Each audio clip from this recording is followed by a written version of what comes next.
Hello, traders. FX Pip Collector here. Today is Thursday, April 17th, and this is my PM recap for gold.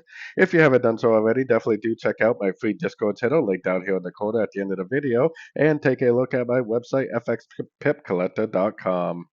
So, anyways, gold has been pretty interesting. I kind of looked like an ABC earlier today, nice 23% fib bounce, but then that push up definitely failed. There was never really any momentum to that move.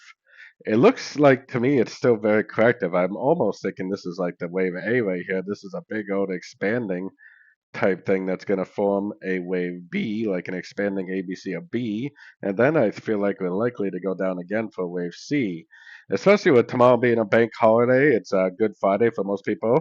So I think there's a better chance that we are going to stretch out, making probably some sort of an ABC like this. I would expect us to be in an ABC running flat or an ABC expanding flat for the wave B that we are currently likely in.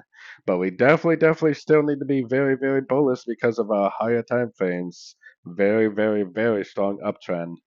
So anyways, don't forget to like and subscribe. And as always, thank you for watching and happy trading.